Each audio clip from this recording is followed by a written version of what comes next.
Ütni, fúrni, vágni, reszelni. Hogy kerül a csapjuk a mosogató tálcába? Megmutatom nektek ebben a videóban. Kezdjük a gránit mosogatókkal. Szilgránitnak, gránit örleménynek, vagy már kőmorzsalékos mosogatónak is hallottam már. Ezeket egy ilyen koronafúróval lehet a legegyszerűbben kifúrni. 35 mm-es furat kell a csaptelepnek. Mindig kezdjük a leírással, vagy a mosogatóra ragasztott jelzésekkel. Vannak gyártók, akik nem engedik, hogy üssük a mosogatót, csak a fúrást engedik. Ez a mellékelt dokumentumból, vagy a mosogatóra ragasztott matricából kiderül. Másodlagos jel pedig, hogy nincs kikönnyítve a furat helye. Sőt, itt még vastagabb is. Bár ez a kiemelkedő rész segít jó helyre tenni a koronafúrót. Egy másik mosogató medencénél viszont a kalapáccsal-ütést mutatja a mosogatóra ragasztott matrica. Ennél a mosogatónál alulról is ki van könnyítve a furatok helye, és felülről matricák jelzik, hogy hol lehet kiütni. Így kell kiütni a csapfurat vagy a csaplyuk helyét.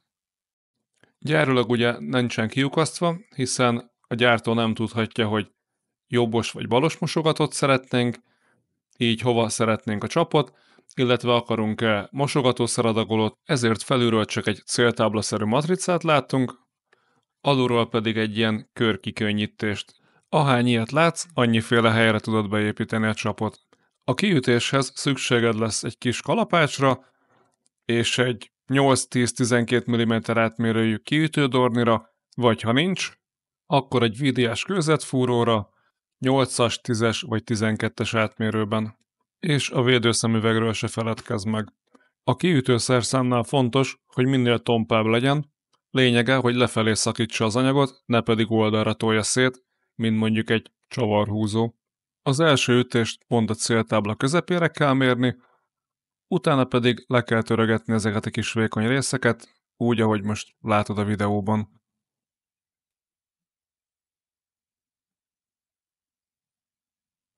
Majd, hogyha már körbeértél a vastag részhez, akkor pedig egy váspollyal, egy félkörhátú reszelővel ki kell reszelni szép kerekre, le kell reszelni ezt a maradék kis lépcsőt vagy sorját. Ha elértél a vastag részig, akkor biztos lehetsz benne, hogy lesz elég helye a csapnak.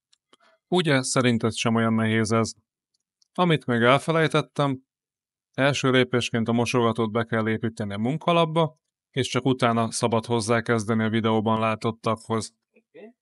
De ha nem szeretnél reszelni és kalapálni, akkor ezt a fajta mosogatót is kifúrhatod egy 35-ös gyémántos koronafúróval. Vannak olyan mosogatószeradagolók, amiknek kisebb furatátmérő kell. Ezeket mindig mérd meg, mielőtt ennek is akkora furatot fúrsz, mint a csaptelepnek. Ha kisebb furat kell, és nincs megfelelő méretű koronafúród, akkor elárulom, hogy a VDS pántfúróval is ki lehet fúrni. Szóval a keményfém lapkás fenékfúróra gondolok. Persze a kisebb furatot a kikönnyítésnél nem tudod kifúrni, hiszen ott ki fog törni a kikönnyítés méretére. Ha fémlemezből van a mosogatód, amit inoxnak vagy rozsdamentes lemeznek is hívnak, akkor pedig lyukasztani kell. Ehhez szükség lesz egy savaros lyukkivágóra. Ez szinte minden barkásboltban kapható. Több szerszámgyártó cég is kínál ilyet. Mi most az IKEA Fixa lyukkivágót fogjuk használni.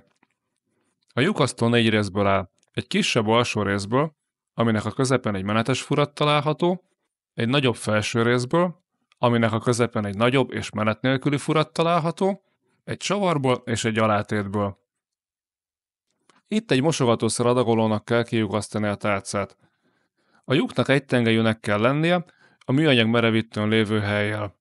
Ezért a lyukasztó alsó részét az élével felfelé beletesszük a merevítőbe, így könnyebb meghatározni a merevítőn lévő hely középpontját. Ezt a középpontot egy filccel jelöljük. Ha te inkább pontozót használnál, akkor a mosogatónak ez a része feküdjön fel a felületre, amin dolgozol, azért, hogy ne deformáld el a mosogatót, amikor a pontozóra ütsz. Ne csúsztasd a mosogatót, amikor így fejjel lefelé van, mert megkarcolódhat. Mi a pontozó helyett maradtunk a filccel megjelölésnél. Ezt egy 3,5-es fúróval előfúrjuk, Ha te pontozót használsz, akkor is érdemes előfúrni egy ilyen kis fúróval. Következik a méretre fúrás. Ehhez 10-es fúrót használunk. A furat széle sorjás, éles, ne vágd el vele a kezed. A forgácsokat ne seperd le a kezeddel, mert meleg és megkarcolhatja a mosogatót. Következik a lyukasztás. A csavart a felső részbe tesszük, majd a mosogató új furatába. Az alsó részt élével felfelé tegyük a mosogató alá. Kapassuk bele a csavart és húzzuk meg kézzel.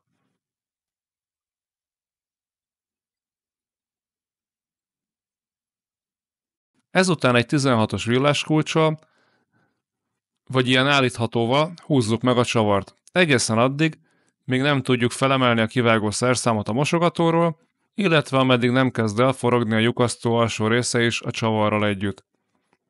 Többször lesz olyan, hogy könnyebbé válik a csavart forgatni, de utána ismét nehezedik. Ez az élhullámossága miatt van. Több lépésben vágja át a lemezt, nem egyszerre az egész kört. Vigyázz, a kivágott lyukpereme éles, sorjás. Ne vágd el vele a kezed. Végül vegyük ki a lemezdarabot a lyukasztószerszámból, ez is éles, ezzel se vágd el a kezed. Létezik még a porcelánmosogató, az úgy tökéletes, ahogy van, vagyis azt nem tudod furkálni, nem tudod alakítani. Rossz esetben olyan mosogatót is lehet választani, amikor csak egy vékony pereme van a mosogatótálcának, és nincsen hely benne a csapnak. Sokszor van az a helyzet, hogy egy ilyen mosogatót akarnak egy forgáslap munkalapba beletenni. Persze beletesszük, de nem túl szerencsés megoldás a csaptelepet a munkalapba beletenni. Ezeket a mosogatókat inkább olyan munkalapokhoz találták ki, amik valamilyen kőből vannak, vagy koriánból, vagy egyéb vízálló anyagból, nem pedig faforgáslap munkalapból. De sajnos a hazai gyakorlatban gyakran előfordul, hogy azt kérik, tegyük bele a faforgás munkalapba a csaptelepet. Ha kíváncsi vagy még a csapbekötésére is, vagy a lefolyó beszerelésére, akkor pedig iratkozz fel a csatornánkra, ott ezeket is megtalálod.